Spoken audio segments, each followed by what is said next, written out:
വിഷ്ണുശാലിനിയുടെ latest എപ്പിസോഡിൽ വാ അമ്മേ നമുക്ക് പോവാം ആച്ചാ വാ എഴുന്നേൽക്ക് എന്നും പറഞ്ഞ് രാഘവനാരെയും കൂട്ടിക്കൊണ്ട് വിഷ്ണു പോകാനായിട്ട് തുടങ്ങുമ്പോൾ നിക്ക് എവിടേക്കാണ് പോകുന്നത് എന്നിങ്ങനെ സത്യഭാമ ചോദിക്കുന്നുണ്ട്. അന്നേരം ഞാൻ എവിടെയാണോ അവിടേക്ക് എന്നിങ്ങനെ വിഷ്ണു പറയുമ്പോൾ നിൻ്റെ അച്ചി വീട്ടിൽ വന്ന് കിടക്കാനായിട്ട് ഞങ്ങളെ കിട്ടില്ല, വീട് മാത്രമേ പോയിട്ടുള്ളൂ, അഭിമാനം പോയിട്ടില്ല എന്നിങ്ങനെ പറയുമ്പോൾ വിഷ്ണു ഇങ്ങനെ ഇങ്ങനെ ആ ഒരു വിഷമത്തിൽ തന്നെ സത്യഭാമയെ നോക്കി നിൽക്കുകയാണ്. അന്നേരം പിന്നെ എവിടെ കിടക്കും എന്നിങ്ങനെ വിഷ്ണു ചോദിക്കുന്നുണ്ട്. അന്നേരം ഞങ്ങൾ ഏതെങ്കിലും ആശ്രമത്തിൽ പൊയ്ക്കോളാം എന്ന് പറയുമ്പോൾ പ്രായമായ മക്കളുണ്ടെങ്കിൽ അവിടെ താമസിപ്പിക്കില്ല എന്ന് പറയുകയാണ്. അന്നേരം ഏതെങ്കിലും കടത്തിണ്ണയിൽ കിടന്നോളാം, പക്ഷെ നിൻ്റെ അച്ചി വീട്ടിൽ എന്തായാലും വന്ന് കിടക്കില്ല, അത്രയ്ക്ക് അഭിമാനം പോയിട്ടില്ല എന്നിങ്ങനെ സത്യഭാമ പറയുകയാണ്. അന്നേരം വിഷ്ണു രാഘവൻ നായരോട് ചോദിക്കുകയാണ് അച്ഛൻ്റെ തീരുമാനം അതാണോ എന്ന് ചോദിക്കുമ്പോൾ രാഘവൻ നായർ എഴുന്നേറ്റ് പോകാനായിട്ട് തയ്യാറായതാണ്. പക്ഷേ രാഘവൻ നായർ സ്റ്റിക്ക് വിട്ട് അവിടേക്കങ്ങ് ഇരിക്കുന്നുണ്ട്. തുടർന്ന് ചോദിക്കുന്നുണ്ട് അച്ഛൻ്റെ തീരുമാനം പറ, ഇതാണോ തീരുമാനം, അമ്മയുടെ തീരുമാനമാണോ അച്ഛൻ്റെ എന്ന് ചോദിക്കുമ്പോൾ എടാ മക്കളെ എൻ്റെ അമ്മ അങ്ങനെ പറയുമ്പോൾ എന്നിങ്ങനെ രാഘവൻ നായർ പറയുകയാണ്. അന്നേരം വിഷ്ണുവിന് ആകപ്പാട് വിഷമം വരുന്നുണ്ട്. വിഷ്ണു പറയുകയാണ് അച്ഛൻ്റെ ഈ മൗനം അതുകൊണ്ടാണ് ഈ വൃദ്ധസദനത്തിൽ എന്ന് പറയുമ്പോൾ വിഷ്ണുവിൻ്റെ ശബ്ദവും കിടറുകയാണ്. ഇതിൻ്റെ മുന്നിൽ വന്ന് നിൽക്കേണ്ടി വന്നത്, നമ്മുടെ വീട് നഷ്ടമായതും അച്ഛൻ്റെ മൗനം കൊണ്ടാണ്. അച്ഛൻ ഒറ്റ വാശിക്ക് പറഞ്ഞിരുന്നെങ്കിൽ ഇതിനൊന്നും പറ്റില്ല എന്ന് പറഞ്ഞിരുന്നെങ്കിൽ നമുക്ക് ഈ വീട് നഷ്ടമാകില്ലായിരുന്നു, നമ്മുടെ വീട് ഇവിടെ വന്നിങ്ങനെ നിൽക്കേണ്ടി വരില്ലായിരുന്നു എന്നിങ്ങനെ പറയുമ്പോൾ അച്ഛൻ വന്നേ എന്നോടൊപ്പം പോകാം എന്നും പറഞ്ഞിട്ട് അച്ഛാന്നും പറഞ്ഞ് എഴുന്നേൽപ്പിക്കുകയാണ്. അന്നേരം സത്യഭാമ പറയുന്നുണ്ട് രാഘവേട്ടന് വേണമെങ്കിൽ ഇവൻ്റെ കൂടെ പോവാം, പക്ഷേ എന്തായാലും അവൻ്റെ അച്ഛൻ വീട്ടിലേക്ക് ഞാൻ എന്തായാലും വരില്ല, ഈ സത്യഭാമ വരില്ല എന്ന് പറഞ്ഞിട്ട് ഭാമയാണെങ്കിൽ ആ മരത്തിൻ്റെ മൂട്ടിലേക്ക് ആ വീണ്ടും ആ പത്മനാഭ സ്വാമിയുടെ വിഗ്രഹം ആ ഫോട്ടോയൊക്കെ പിടിച്ചുകൊണ്ട് അങ്ങ് പിണങ്ങി എന്ന പോലെ അങ്ങ് ഇരിക്കുകയാണ്. അന്നേരം വിഷ്ണു ആണെങ്കിൽ ചെന്ന് ഭാമയുടെ അടുത്തേക്ക് ചെന്ന് ചോദിക്കുകയാണ് എൻ്റെ ഭാര്യ വീട്ടിലേക്കാണ് വിളിക്കുന്നതെന്ന് അമ്മയോട് ആരാണ് പറഞ്ഞത്, അമ്മ എന്നെ അങ്ങനെയാണോ മനസ്സിലാക്കിയിരിക്കുന്നത് എന്നിങ്ങനെ ചോദിക്കുന്നുണ്ട്.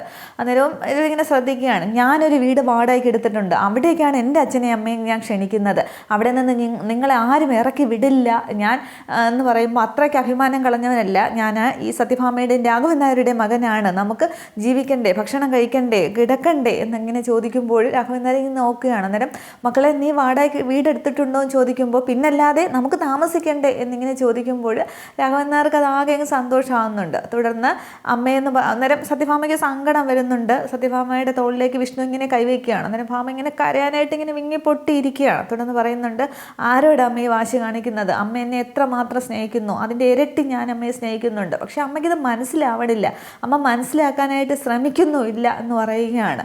അന്നേരം വീണ്ടും അമ്മയെന്ന് ഇങ്ങനെ വിഷ്ണു വിളിക്കുമ്പോഴും ഭാമ ഇങ്ങനെ നോക്കിക്കൊണ്ട് തന്നെ ഇരിക്കുന്നുണ്ട്. തുടർന്നും പറയുകയാണ് ഞാൻ അത്രയ്ക്ക് അഭിമാനം, അമ്മ എന്നെ പറഞ്ഞു പഠിപ്പിച്ചിട്ടില്ലേ കുഞ്ഞുനാളിലെ മാതാപിതാ ഗുരു ദൈവം എന്ന്, എൻ്റെ ജീവിച്ചിരിക്കുന്ന ദൈവങ്ങൾ തന്നെയാണ് എൻ്റെ ഈ നിൽക്കുന്ന അച്ഛനും അമ്മയും ഒക്കെ, എൻ്റെ മനസ്സിൽ നെഞ്ചിലല്ല ഞാൻ അമ്മ എന്ന് പച്ച കുത്തിയിരിക്കുന്നത്, ഈ മനസ്സിനകത്താണ്. അമ്മേ വാ അമ്മേ, ആരോടാ വാശി കാണിക്കുന്നത്, അമ്മയുടെ വിഷ്ണു അല്ലേ വിളിക്കുന്നത് എന്നിങ്ങനെ ചോദിക്കുമ്പോൾ സത്യഭാമയ്ക്ക് അങ്ങ് സങ്കടം ഒട്ടുകയാണ്. ഭാമ അങ്ങ് കരഞ്ഞ് വിഷ്ണുവിൻ്റെ തോളിലേക്ക് വീഴുന്നുണ്ട്. വിഷ്ണു അങ്ങ് ചേർത്ത് പിടിച്ച് വിഷ്ണു അങ്ങ് കരയുകയാണ്. അത് കരയുന്നുണ്ടെങ്കിലും രാഘവൻ നായർ ആ കാഴ്ച ഒരു സന്തോഷത്തോടെ തന്നെ നോക്കുന്നത്. ഭാമയുടെ തോളിലേക്ക് ഇങ്ങനെ രാഘവൻ നായർ കൈവയ്ക്കുന്നുണ്ട്. തുടർന്ന് വിഷ്ണുവിനോടൊപ്പം ഇവർ രണ്ടുപേരും പോകുന്നുണ്ട്. ഇതേസമയം അവിടെ വിഷ്ണു ആണെങ്കിൽ സുബൈർക്കായാണെങ്കിൽ വിഷ്ണുവിന് വേണ്ടി അവിടെ തറവാട് വീട് ആളുകളെ കൊണ്ട് വൃത്തിയാക്കുകയൊക്കെ ചെയ്യുന്നുണ്ട്. ഈ സമയത്താണ് വിഷ്ണു ബൈക്കിലെത്തുന്നത്. അന്നേരം അച്ഛനും അമ്മയും വന്നില്ലേന്ന് ചോദിക്കുകയാണ്. അന്നേരം അവരിതാ പുറകെ വരുന്നുണ്ടെന്ന് പറയുകയാണ്. അതേസമയം ആട്ടോയിൽ രാഘവൻ നായരും സത്യഭാമയും കൂടി വരുന്നുണ്ട്. അവർ ആട്ടോ കൊശൊക്കെ വിഷ്ണു തന്നെ കൊടുക്കുകയാണ്. ശേഷം ആട്ടോയിൽ നിന്ന് ഇറങ്ങുന്നുണ്ട്. പക്ഷേ വീടൊക്കെ ഇങ്ങനെ നോക്കുമ്പോൾ ഭാമയ്ക്ക് അങ്ങോട്ട് ഇഷ്ടപ്പെടുന്നില്ല. പക്ഷേ രാഘവൻ നായർ ആകെ ഒരു സന്തോഷത്തിനാണ്, എല്ലാം നഷ്ടപ്പെട്ടിട്ട് ഇങ്ങനെ ഒരു ആശ്രയം കിട്ടുമ്പോൾ അത് തന്നെ വലുതെന്നും പറഞ്ഞ് രാഘവൻ നായർ നിൽക്കുകയാണ്. അന്നേരം പിന്നെ സുബൈർക്ക പറയുന്നുണ്ട് ഇത് നമ്മുടെ തറവാട് വീടാണ്, ബാപ്പ വെച്ച വീടാണ്, ബാപ്പയുടെ ഓർമ്മകൾ പുതുക്കാൻ ഇവിടെ തങ്ങി നിൽക്കുന്നത് കൊണ്ട് വീട് അങ്ങനെ പൊളിച്ച് കളയാൻ തോന്നിയില്ല. അപ്പോഴാണ് പെട്ടെന്നാണ് വിഷ്ണു വിളിച്ചത് നിങ്ങൾക്ക് ഇങ്ങനെ ഒരു വീട് വേണമെന്ന്, അതുകൊണ്ട് പെട്ടെന്ന് പണിക്കാരെ കൊണ്ട് വൃത്തിയാക്കിയായിരുന്നു, അതിനുള്ള പോരായ്മകളൊക്കെ ഉണ്ട് എന്നിങ്ങനെ പറയുമ്പോൾ ഇത് തന്നെ വലിയ സഹായം എന്നിങ്ങനെ വിഷ്ണു പറയുന്നുണ്ട്. ഇങ്ങനെ ഒരു അവസ്ഥ വന്നപ്പോഴാണ് സുബൈർക്കായെ വിളിച്ചത് എന്ന് പറയുകയാണ്. അന്നേരം രാഘവൻ നായർ ഈ സുബൈർക്ക പറയുന്നുണ്ട് എനിക്ക് വീട് നഷ്ടപ്പെടുക എന്ന് പറയുന്നത് അത് അനുഭവിച്ചാലേ അറിയാൻ സാധിക്കുകയുള്ളൂ. ഈ വീട് ജപ്തി വരെ ആയതാണ്, പക്ഷെ അതിൽ നിന്നും രക്ഷിച്ചത് സത്യാമ്മയാണെന്ന് പറയുന്നുണ്ട്. അന്നേരം സത്യഭാമ ഇങ്ങനെ നോക്കിയാണ്. സത്യാമ്മ ഓർക്കുന്നുണ്ടോ എന്നറിയില്ല. അന്ന് ജപ്തി എന്ന് പറഞ്ഞപ്പോഴും മുന്നും പിന്നെ നോക്കാതെ സത്യാമ്മയാണ് എൻ്റെ കയ്യിലേക്ക് പണം വെച്ച് തന്നത് എന്ന് പറയുകയാണ്. അന്നേരം ഇങ്ങനെ ഒരു തിരിച്ച് ഒരു ഉപകാരം ചെയ്യാൻ പറ്റുമെന്ന് ഞാൻ സ്വപ്നത്തിൽ പോലും കരുതിയില്ല. എല്ലാം പടച്ചവൻ്റെ ഓരോ കളികളാണ് എന്നിങ്ങനെ പറയുന്നുണ്ട്. അന്നേരം സത്യഭാമയെ ശരിയിരിക്കുകയാണ്. നമുക്ക് സഹായിക്കും ഇങ്ങനെ ഓരോ അബദ്ധിഘട്ട നിൽക്കുമ്പോഴും ദൈവത്തിൻ്റെ രൂപത്തിൽ ഓരോരോ മനുഷ്യരെ സഹായിക്കാനായിട്ട് വരും. അതിൻ്റെ 100 ഇരട്ടിയായിട്ട് നമുക്ക് കിട്ടുകയും ചെയ്യുമെന്ന് പറയുമ്പോൾ രാഘവൻ നായർ ശരിവയ്ക്കുന്നുണ്ട്. എല്ലാം നഷ്ടപ്പെട്ട് നിൽക്കുമ്പോൾ നമുക്കിങ്ങനെ ഒരു സഹായം അത് വലിയൊരു കാര്യം തന്നെയാണ്. നിങ്ങൾ ഈ പറഞ്ഞ പടച്ചവൻ്റെ രൂപത്തിലാണ് നിങ്ങളിപ്പോൾ നിൽക്കുന്നതെന്നൊക്കെ രാഘവൻ നായർ പറയുന്നുണ്ട്. അവരങ്ങനെ സംസാരിച്ചുകൊണ്ട് നിൽക്കുമ്പോൾ വിഷ്ണു പറയുന്നുണ്ട് ഞാൻ സുബൈർക്കയുടെ ലോറിയിലാണ് എന്ന് പറയുമ്പോൾ സുബൈർക്ക പറയുന്നുണ്ട് എനിക്ക് ഒരുപാട് ലോറികളൊക്കെ ഉണ്ട്, അതിലും ആദ്യത്തെ ലോറിക്ക് അഡ്വാൻസ് കൊടുക്കാനായിട്ട് പൈസ തന്നത് സത്യാമ്മ തന്നെയാണ് എന്നിങ്ങനെ പറയുന്നുണ്ട്. ഈ സമയത്താണ് സുബൈർക്കയുടെ മോൾ ഇങ്ങനെ സ്കൂട്ടിയിൽ വരുന്ന കാണിക്കുന്നുണ്ട്. അന്നേരം ഇത് നൂർജഹാൻ എൻ്റെ മോളാണ്, എന്നേക്കാൾ വലിയ സഹായിയാണ്. ഈ ചെടികളൊക്കെ നിങ്ങൾക്ക് വേണ്ടി ഒരുക്കിയത് ഇവളാണ്. പിന്നെ എന്താവശ്യമുണ്ടെങ്കിലും 100 വിളിച്ചാലും മതി, 100 സ്പീഡിന് ഇവൾ ഓടിയെത്തും എന്നൊക്കെ പറയുമ്പോൾ മതി വാപ്പ ഇങ്ങനെ കത്തി വെച്ച് കൊല്ലുകയാണെന്ന് എനിക്കറിയാം, ഇനി കാര്യങ്ങളൊക്കെ ഞാൻ നോക്കിക്കോളാം, അപ്പോൾ പൊയ്ക്കോളാൻ പറയുകയാണ്. തുടർന്ന് ഈ സുബൈർക്ക പറയുന്നുണ്ട് വിഷ്ണു നഷ്ടപ്പെട്ടത് ഓർത്ത് ദുഃഖിച്ചിരുന്നാൽ അതിനെ സമയം കാണുകയുള്ളൂ, പക്ഷെ നേടിയെടുക്കാമെന്ന് ചിന്തിച്ചാൽ നമുക്കത് ശരിയാവുക തന്നെ ചെയ്യും, ഇല്ലെങ്കിൽ നമുക്ക് ശരിയാക്കാമടോ എന്നിങ്ങനെ വിഷ്ണു പറയുമ്പോൾ ആ ഒരു സുബൈർക്കായുടെ ആ ഒരു സംസാരത്തിൽ വിഷ്ണുവിനങ്ങ് സന്തോഷമാവുന്നുണ്ട്. രാഘവൻ നായരും ഭാമയും ഒക്കെ നോക്കിക്കൊണ്ടിരിക്കുകയാണ്. പക്ഷേ ഭാമയുടെ മുഖം അത്രയ്ക്ക് അങ്ങോട്ട് തെളിഞ്ഞിട്ടില്ല. ആ ഒരു വീടും പരിസരവും ഒന്നും ഭാമയ്ക്ക് ഇഷ്ടപ്പെട്ടിട്ടുമില്ല. തുടർന്ന് സുബൈർക്ക അങ്ങ് പോകുന്നുണ്ട്. അതിനുശേഷം നൂർജഹാൻ പറയുകയാണ് പുതിയ വീടല്ലേ, നമുക്ക് ഇനി പഴയതൊക്കെ മറന്നിട്ട് നമുക്ക് അകത്തേക്ക് കയറാം, വലതുകാല് വെച്ചിട്ട് കയറിക്കോ, പാല് കാച്ചിൽ തന്നെ തുടങ്ങാമെന്ന് പറയുകയാണ്. അന്നേരം അതിനിപ്പോൾ എന്നിങ്ങനെ സത്യഭാമൻ പറയുമ്പോൾ ചെറിയൊരു പാല് കാച്ചിനുള്ള സെറ്റപ്പൊക്കെ ഞാൻ അകത്ത് ചെയ്തിട്ടുണ്ട്, വലതുകാല് വെച്ച് കയറി വരിയെന്ന് പറഞ്ഞിട്ട് ഈ നൂറാണെങ്കിൽ അങ്ങ് അകത്തേക്ക് കയറി പോകുന്നുണ്ട്. തുടർന്ന് സത്യഭാമയെ വിഷ്ണു വിളിക്കുകയാണ്, വാ അമ്മയെന്ന് വിളിക്കുമ്പോൾ ഭാമ ഇങ്ങനെ വീണ്ടും വീടൊക്കെ ഇങ്ങനെ നോക്കുകയാണ്. അന്നേരം വാ അമ്മയെന്ന് വിളിക്കുകയാണ്. അന്നേരം ഭാമയെ വാ എന്നിങ്ങനെ രാഘവൻ നായർ വിളിക്കുമ്പോൾ രണ്ടുപേരെയും ചേർത്ത് പിടിച്ചുകൊണ്ട് വിഷ്ണു ആണെങ്കിൽ അകത്തേക്ക് കയറുന്നുണ്ട്.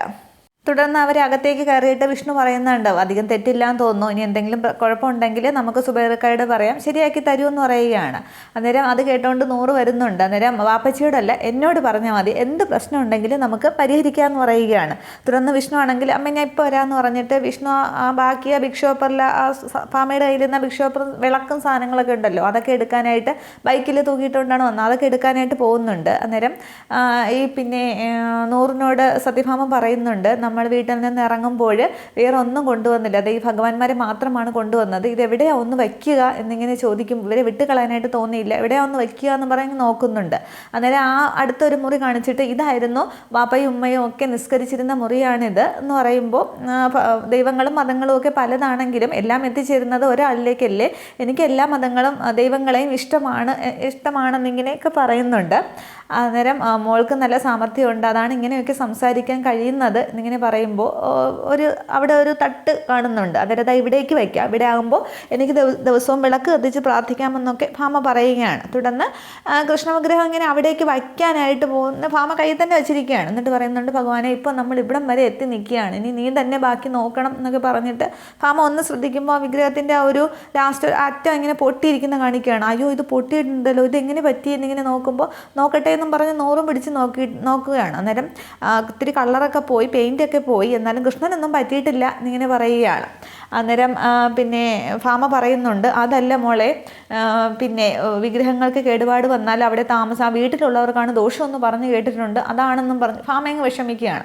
അന്നേരം രാഘവൻ നായർ പറയുകയാണ് ഇതിൽ കൂടുതൽ എന്ത് കഷ്ടകാലം വരാനാണ് ഭാമ, ഇതിപ്പോൾ വേറൊന്നും നമുക്കിനി വരാറില്ലല്ലോ, ഇനിയിപ്പോൾ വീടെന്ന സ്വപ്നമൊന്നും എനിക്കില്ല, അതിനുള്ള പാങ്ങതും എനിക്കില്ല, ഉള്ള കാലത്ത് ഉള്ള സ്ഥലത്ത് അങ്ങ് കഴിഞ്ഞു പോകാം എന്നിങ്ങനെ രാഘവൻ നായർ വിഷമിച്ച് പറയുകയാണ്. അന്നേരം ഈ 100 പറയുന്നുണ്ട് അങ്ങനെയൊന്നും പറയരുത്, ഈ വീട്ടിൽ നിന്നുകൊണ്ടാണ് എല്ലാം ഉണ്ടാക്കിയെന്ന് എൻ്റെ വാപ്പ എപ്പോഴും പറയാറുണ്ട്, ഒരുപാട് കഷ്ടപ്പെട്ടിട്ടുണ്ട്, ഒരു നേരത്തെ ആഹാരത്തിന് പോലും നമ്മൾ ഒരുപാട് കഷ്ടപ്പെട്ടിട്ടുണ്ട്, അന്നൊക്കെ വാപ്പ പറയുന്നതാണ് സമയം ശരിയാവുമ്പോൾ എല്ലാം നേടിയെടുക്കാൻ പറ്റുമെന്നാണ്, നിങ്ങൾക്കും അതേപോലെ ഒരു സമയം വരും, വീട് ഉണ്ടാക്കാനും താമസിക്കാനും ഒക്കെ പറ്റും എന്നിങ്ങനെ ഈ കുട്ടി പറയുമ്പോൾ ഭാമയ്ക്കും രാഘവന്നാർക്കും ഒക്കെ ഇങ്ങനെ ഒരു ആശ്വാസം പോലെ ആവുകയാണ്. ഈ സമയത്ത് വിഷ്ണു ആണെങ്കിൽ ബാക്കി ഫോട്ടോയും വിളക്കും കൊണ്ടുവന്ന് കൊടുക്കുന്നുണ്ട്, ദാമയെന്നും പറഞ്ഞ് കൊടുക്കുകയാണ്. തുടർന്ന് തുടർന്ന് ഭാമ ആ വിഗ്രഹം ഇടയ്ക്ക് വയ്ക്കുന്നുണ്ട്, ഫോട്ടോയും വിളക്കും ഒക്കെ വയ്ക്കുകയാണ്. തുടർന്ന് വിഷ്ണുവേട്ടൻ ഇന്ന് പോകണ്ടേന്ന് ഇങ്ങനെ ഈ കുട്ടി നൂറ് ചോദിക്കുന്നുണ്ട്. അന്നേരം ആ പോകണമെന്ന് പറയുകയാണ്. അന്നേരം എങ്കിൽ കാര്യങ്ങളൊക്കെ നടക്കട്ടെ, എന്തെങ്കിലും ഉണ്ടെങ്കിൽ വിളിച്ചാൽ മതി, ഞാൻ അപ്പുറത്തുണ്ടാകും എന്ന് പറഞ്ഞിട്ട് നൂറങ്ങ് പോകുന്നുണ്ട്. തുടർന്ന് സത്യഭാമ പറയുന്നുണ്ട്, നല്ല ഗുരുത്വമുള്ള കുട്ടി, ഇക്കാലത്ത് ഇങ്ങനെയുള്ള പെൺകുട്ടികളെയൊന്നും മഷി ഇട്ട് നോക്കിയാൽ കാണില്ല എന്ന് പറയുമ്പോൾ, നല്ല കുട്ടിയാണ്, എന്തെങ്കിലും ഉണ്ടെങ്കിൽ അതിനോട് പറഞ്ഞാൽ മതി, കാര്യങ്ങളൊക്കെ നോക്കിക്കോളും, വേറെ എന്തെങ്കിലും ഉണ്ടെങ്കിൽ സുബൈർക്കാരോട് പറയാൻ കുഴപ്പമൊന്നുമില്ല എന്നിങ്ങനെ പിന്നെ വിഷ്ണുവും പറയുന്നുണ്ട്. അന്നേരം രാഘവൻ നായർ ശരിവയ്ക്കുകയാണ്. തുടർന്ന് അച്ഛാ എങ്കിൽ ഞാൻ പോയിട്ട് വരാം എന്നിങ്ങനെ പറയുമ്പോൾ, അല്ല നീ എവിടേക്ക് പോകുന്നു എന്നിങ്ങനെ ഭാമ ചോദിക്കുകയാണ്. അന്നേരം ഞാൻ പറഞ്ഞില്ലേ, ഞാൻ സുബൈർക്കാരുടെ ലോറിയിലാണ് എനിക്ക് പണി, ഞാൻ ജോലിക്ക് പോകുന്നുണ്ട് എന്ന് പറയുമ്പോൾ, ലോറിയിൽ നിനക്കെന്ത് പണി എന്ന് ചോദിക്കുകയാണ്. അന്നേരം ഡ്രൈവറായിട്ട് എന്നിങ്ങനെ വിഷ്ണു പറയുകയാണ്. അന്നേരം രാഘവൻ നായർ പറയുന്നുണ്ട്, അത് നല്ലത് തന്നെയാണ്, എന്തെങ്കിലും ഒരു ജോലി വേണ്ടേ, ജോലി ഇല്ലാതെ കഴിയാനായിട്ട് പറ്റില്ലല്ലോ, ഈ പറമ്പിൽ വലിയ ആദായമൊന്നും ഇല്ലല്ലോ, അപ്പോൾ പണിയെടുത്ത് തന്നെ ജീവിക്കണം എന്ന് പറയുമ്പോൾ ഭാമയങ്ങ് ആകപ്പാടെ വിഷമിക്കുകയോ ദേഷ്യത്തോടെ സംസാരിക്കുകയാണ്. എന്നാലും രാഘവേട്ട അതെങ്ങനെ ശരിയാവും, സത്യഭാമയുടെ മകൻ കണ്ട ലോറിയിലും മറ്റുള്ളവരെ പോലെ എന്നൊക്കെ ഇങ്ങനെ പറയുമ്പോൾ അഭിമാനം വിട്ടൊരു കളിയില്ല എന്നും പറഞ്ഞ് ആകെ ദേഷ്യപ്പെട്ട് രാഘവൻ നായർ അങ്ങോട്ട് ചാടി എഴുന്നേൽക്കുന്നുണ്ട്. എന്നിട്ട് ചോദിക്കുകയാണ്, പിന്നെ ഇവൻ്റെ വിഷ്ണു, ഇവൾ പറയുന്നതെന്ന് നീ കാര്യമാക്കണ്ട, പണിയെടുത്ത് തന്നെ ജീവിക്കണം, നാളെ ഇന്ന് മുതൽ നമ്മൾ കഴിയാൻ പോകുന്നത് നീ പണിയെടുത്ത് കൊണ്ടുവരുന്ന കാശ് കൊണ്ട് തന്നെയാണ്, നല്ല അഭിമാനത്തോടു കൂടി ഭക്ഷണം കഴിക്കാമല്ലോ എന്നിങ്ങനെ പറയുമ്പോഴും അത് രാഘവേട്ട നമ്മുടെ അന്തസ്സു എന്നൊക്കെ പറഞ്ഞ് ഭാമ നിൽക്കുകയാണ്. അന്നേരം അന്തസ്സും ആഭിജാത്യം അതൊക്കെ ഇങ്ങോട്ട് കുഴിച്ചു മൂടണം, അതെല്ലാം നമ്മുടെ പഴയ വീടിൻ്റെ മുറ്റത്തിട്ട് കുഴിച്ചു മൂടിയിട്ട് തന്നെയാണ് രാഘവൻ നായർ അവിടെ നിന്ന് പടിയിറങ്ങിയത്, അതുപോലെ തന്നെ ആയിരിക്കണം നീയും എന്നിങ്ങനെ പറയുമ്പോഴും ഭാമ അങ്ങോട്ട് സമ്മതിക്കുന്നില്ല. വിഷ്ണു ജോലിക്ക് പോകുന്നതിനോട് ഭാമ ആകെ എതിർപ്പ് നിൽക്കുകയാണ്. എന്നിട്ട് പറയുന്നുണ്ട്, വിഷ്ണു പറയുകയാണ്, പിന്നെ ഈ സത്യഭാമയുടെ മകൻ എന്ന പേരിൽ ഞാൻ പല സ്ഥലത്തും ജോലിക്ക് പോയി, പക്ഷേ അവിടെ ഒന്നും എനിക്ക് കിട്ടിയില്ല, ഈ സുബൈർക്കായാണ് സഹായിച്ചത് എന്ന് പറയുന്നുണ്ട്. സുബൈർക്ക ജോലി തരിക മാത്രമല്ല നമ്മളൊരാളായിട്ട് നമ്മുടെ കൂടെ നിൽക്കുകയും ചെയ്തു, അതൊരു വലിയ കാര്യമല്ലേ എന്ന് ചോദിക്കുകയാണ്. അന്നേരവും രാഘവൻ നായർ പറയുന്നുണ്ട്, നിൻ്റെ പഠിപ്പിനകത്ത് വെച്ച് പഠിപ്പ് വെച്ച് ഈ ജോലി മാത്രമേ നിനക്ക് കിട്ടുകയുള്ളൂ, ഇവൻ പിടിച്ചു പറിക്കാനും മോട്ടിക്കാനും ഒന്നുമല്ലല്ലോ പോണത്, അന്തസ്സായിട്ടുള്ള ജോലിക്കല്ലേ പോകണം, നീ പോയിട്ട് വാടാ, അവൾ പറയുന്നതെന്ന് നീ കാര്യമാക്കണ്ട എന്ന് പറയുമ്പോൾ തുടർന്ന് വിഷ്ണുവിനോട് പറയുന്നുണ്ട് പോയിട്ട് വരാനായിട്ട്. അന്നേരം അങ്കി അച്ഛൻ ഞാൻ പോയിട്ട് വരാമെന്ന് പറഞ്ഞിട്ട് വിഷ്ണു പോകുന്നുണ്ട്. അന്നേരവും അത് രാഘവേട്ട നമ്മുടെ അന്തസ്സു എന്നൊക്കെ പറഞ്ഞ് വീണ്ടും ഭാമ നിൽക്കുകയാണ്. അന്നേരം ഇത്രയും അതപ്പതിച്ചിട്ടും ഇത്രയും വന്നിട്ടും ഭാമ നീ പഠിക്കില്ലല്ലോ, ഇനിയും നിനക്ക് നിൻ്റെ അഹങ്കാരം കൊണ്ട് നിൽക്കാനാണ് പദ്ധതി എന്നുണ്ടെങ്കിൽ ഈ ഓടാൻ ഈ നാടും വേറെ വീടും ഉണ്ടാവണമെന്നില്ല, മര്യാദയ്ക്ക് ഇത് കൊണ്ട് കഴിയാൻ നോക്കുക എന്ന് പറഞ്ഞിട്ട് ഇവിടെയെങ്കിലും നന്നായാൽ മതിയായിരുന്നു എന്ന് പറഞ്ഞിട്ട് രാഘവൻ നായർ അകത്തേക്ക് കയറി പോവുകയാണ്. അന്നേരം ഭാമ ഇങ്ങനെ വിഷമിച്ച് നിൽക്കുന്ന ആ ഒരു സീനോടുകൂടി എപ്പിസോഡ് അവസാനിക്കുകയാണ്. അപ്പോൾ ഇനിയാണ് വിഷ്ണു അത് കഴിഞ്ഞിട്ട് ഹോസ്പിറ്റലിലേക്ക് പോകും, ശാലിനിയെ കാണുകയൊക്കെ ചെയ്യും. അതിനുശേഷമാണ് വിഷ്ണു രാത്രി പൈസ ആയിട്ടൊക്കെ വരുന്ന സത്യഭാമയുടെ കൈ കൊടുക്കുന്നത്. പക്ഷെ അത് വാങ്ങാനായിട്ട് ഭാമ തയ്യാറാകില്ല. അപ്പോൾ ഇനി ബാക്കി എന്ത് സംഭവിക്കും, ഭാമ ഇനി വീണ്ടും വിഷ്ണുവിനോടൊപ്പം നിൽക്കുമോ, വീണ്ടും അതേ അഹങ്കാരത്തിൽ നിൽക്കുമോ എന്നുള്ളതാണെന്ന് നമുക്ക് അടുത്ത എപ്പിസോഡിൽ കാണാം. Okay, thank you.